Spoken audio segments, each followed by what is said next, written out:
May, and Larry Lair beat XX, who was obviously allowed to or able to beat Zero earlier. Vinny's still waiting, and Ally and Zenyu are playing right now. I really hope they're playing on stream because they are. You guys should go watch those two play on stream while we're getting this lighting situation figured out. Yeah, because multi-Twitch or just open something. Because Ally has been able to, or Zenyu's been able to beat Ally before, and they're just such different Marios, and it's always so fun to watch them play. And Zenyu kind of considers them rivals, and it's really it's going to be a good set. Oh, it looks like we're off to the races here. Dabuz and MVD. Oh, here we go. Actually going to fight at this point. Okay, so Dabuz just taking the slightest lead to start with here. Yeah, don't get fooled by that. There we go.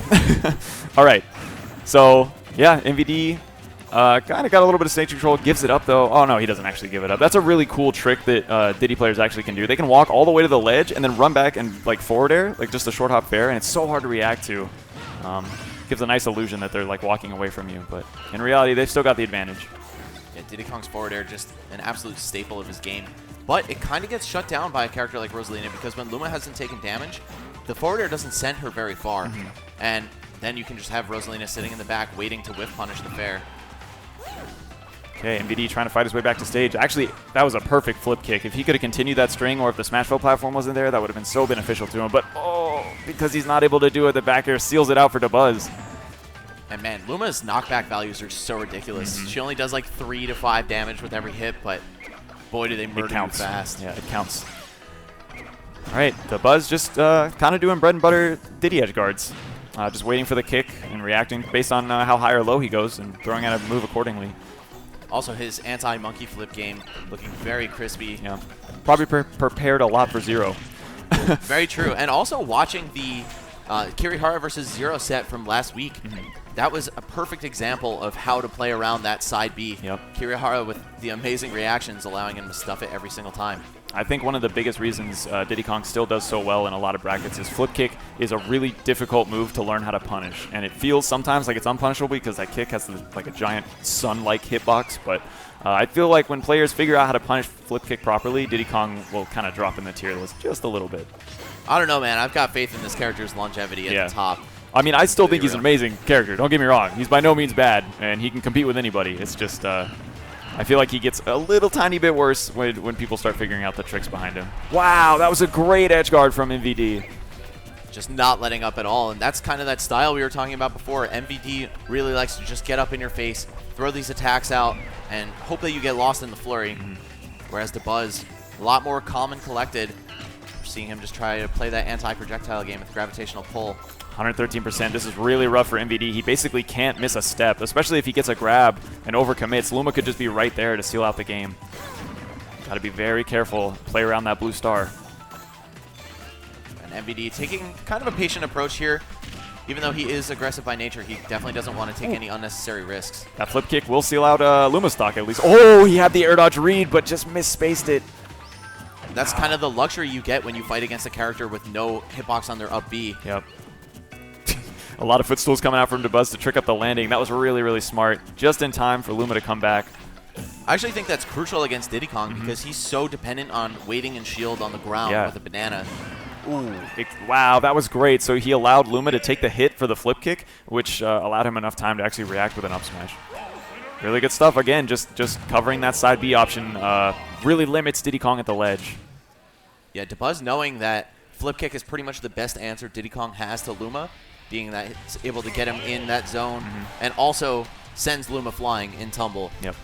So if you're looking for that in this matchup particularly, there aren't too many answers Diddy Kong has.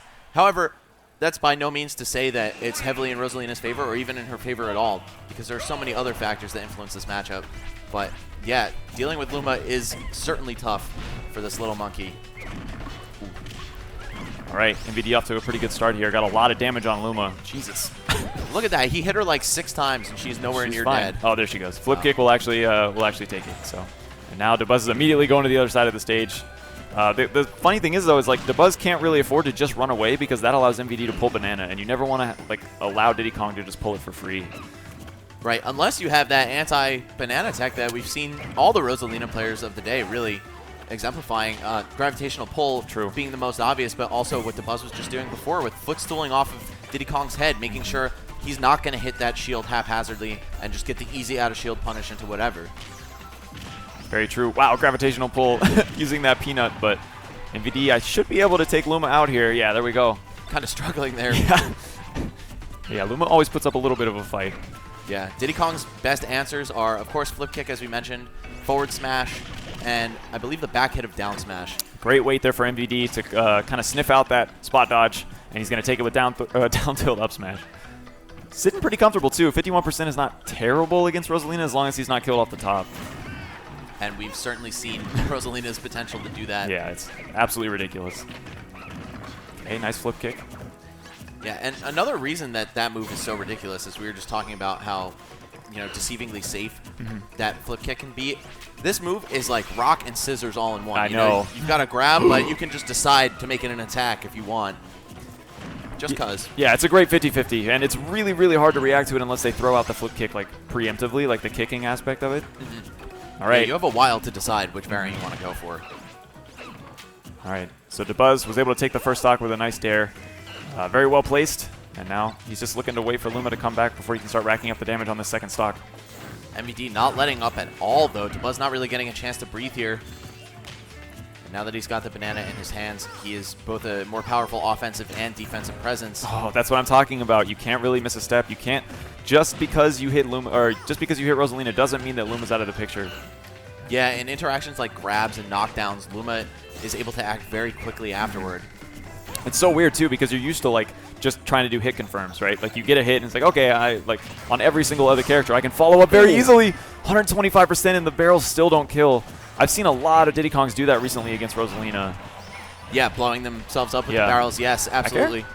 Not going to do it just yet. Dabuz playing to life here. 44%. That back air is going to seal it out, though. We got an even set 1-1 here. Okay, MVD with a very quick victorious hand pump or fist pump there. Yeah, this would be a nice mountain for MVD to climb. As you were saying, he has really struggled with him in the past, and he didn't want to play him today. So yeah, back on that up and up, like seeing a comeback story for sure. And now we've got a 1-1 set. It's basically a best of 3 at this point. And I think Dabuz is the type who generally excels in long sets. Yeah, he's able to discern all this information on his opponent, make these very well thought out reads. It's like he's using the sum of his notes, all of the interactions from the previous games, etc. However, I think MVD, he could just end up steamrolling him here. Yeah, no, Dabuz's mental fortitude and just his longevity and stamina is ridiculous. But yeah, MVD, I feel like he just has to keep the momentum the whole time. I think he's a really momentum-based player. If he starts getting a lot of damage, it's kind of one of those situations where, like, he takes an inch, he takes a mile, or he gets an inch, he takes a mile. Okay, just going to go for those double up airs. And oh, no, this is exactly the opposite of what I was just talking about. Yeah. Dabuz commanding the stage with those up airs. Dabuz also thrives very well with momentum and also, kind of can suffer when it's not in his favor as well. I don't know if he wanted to actually flip kick on stage there or not. Yeah, he may have been looking for the edge. That's like something you see sometimes from Fox players. It's like, oh no, I was definitely not going for the stage, and all of a sudden you're dead. Either way, Dabuz was ready for it, and this is looking like a pretty dominant lead with MVD at the ledge as well. And just turn it around, but he's not able to take out Luma. I love that tricky use of star bits there, the side B. Not a very often used move by Rosalina players, but it's unique because it keeps Luma in place even when you're moving. So Luma stayed on the ground even though Rosa was jumping quite high up. Punishes that up air with an up smash out of shield. Really, really risky to do on a stage like Dreamland, but that would have killed from anywhere. So fairly reminiscent of Dabuz's love for Olimar's up smash out of shield and Brawl. That was kind of his lifeblood in that game. And also in this game where he plays Olimar very proficiently as well. Yeah. I love every single time that MVD doesn't have a banana, Dabuz actually isn't afraid to go in for a dash attack because he knows the punish isn't going to be as severe as if MVD was holding that potassium. And we've got that lovely color coordination here from Dabuz. His Rosalina and Luma both wearing black. Okay, is he going to be able to close it out here? Yes! Oh, no! Whoa, what? That's probably the longest I've ever seen somebody survive that. MVDI. I can't believe that they were that close to the blast zone on Dreamland. He was over 100 and that didn't kill. I'm blown away. Good stuff to MVD for, doing a magic trick. Oh. Okay, techs away. Good. Yeah, this isn't good at all. Even at 52%, there's really nothing Diddy can kill with right now. So MVD has a lot of work ahead of him if he doesn't want to be down a game. Yeah, this tri-platform layout really working out for Dabuz. He's just been able to make MVD's life a living hell trying to get back down to the ground. He can wait for Luma so easily on this stage, too. He can basically just circle camp the 3 platforms until Luma comes back. Yeah, that was excellent by Dabuz. And he's going to go up 2-1 in the set over ESAM, or MVD. Very wise of him to go for the trade on that forward air, too, knowing that ground moves and aerials are not capable of clanking. If you have the hitbox and hurtbox overlap, they're always going to trade unless it's special circumstances like Olimar's Pikmin or something for that of that nature. So yeah, he knew, okay, I can take 10 damage from it fair. It doesn't matter to me. I'm going to win the game right here. Right, looking like they're debating something over the stages. We're going to go into game 4 here. MVD on his winner's bracket life. He's actually going to pick Lilac Cruise, a very controversial stage. Yeah. Especially depending who you ask. But MVD, one of the strongest advocates for its legality.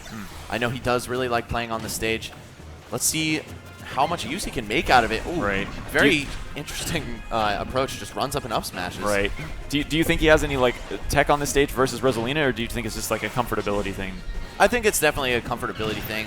I feel like most players don't like this stage as much as MVD does. Yeah. And a lot of people even get kind of frazzled when the stage comes up in Oh, general. yeah. As soon as they select it, they're just like immediately at a disadvantage because they think something silly is going to happen.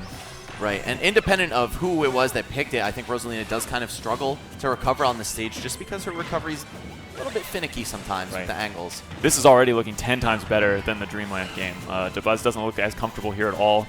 He can't really camp as easily when Luma's gone. So, yeah, I agree with this pick a lot from MVD then. Oh, my God. Oh, Dabuz. Yeah. Looking like a hungry shark. Oh, jeez. And MVD just like a bleeding giant fish in the water. But there's still, I was going to say there's still some signs of life. I mean, even still, even after the stock loss, it's definitely possible for MVD to bring it back, but it's certainly going to be an uphill battle. Whoa, great pivot grab from Dabuz. Again, there's the flip kick punish. Yeah, it's one of the best ways to blow that move up. Especially if your character has good vertical grab range. Dabuz with all the stage control, all the momentum, and only 1 stock more to take before eliminating MVD into loser's bracket. Okay, just applying that aerial shield pressure, but Dabuz, very all in wise. Yeah, he's just holding shield, man. He's not going to drop it for anyone. He knows Diddy can do double aerials and a short hop as well. Oh, ESAM getting a little... I'm so sorry. MVD getting a little greedy there. We just had ESAM play a Rosa, so I keep saying ESAM. Right. Feels like it's just one continuous set. Exactly. This is one big Rosalina match. MVD, however, actually able to score that one game. Yep. Yeah, very true. Not looking like a second, though. Dabuz just needs 1 more edge guard. Okay, not going to take any risks, go for an up smash that wasn't there or anything. Got to applaud that kind of patience from Dabuz, even in this huge advantage time. You know, he knows he doesn't want to play around with his lead too much. Right, and that's going to do it. MVD is going to roll behind Dabuz in an attempt to kind of get some stage control. Dabuz sees right through it, gets the triple jab, and that's going to be the set. Yeah, he was like preemptively turned around too. Yeah, he knew. That was the locust, man. Like, oh my God, that was so dirty. Okay, so Dabuz going to advance further into winner's side top 96. And MVD taking a trip to the loser's bracket. Panda Global now kind of populating that loser's bracket. I believe the next match we're going to get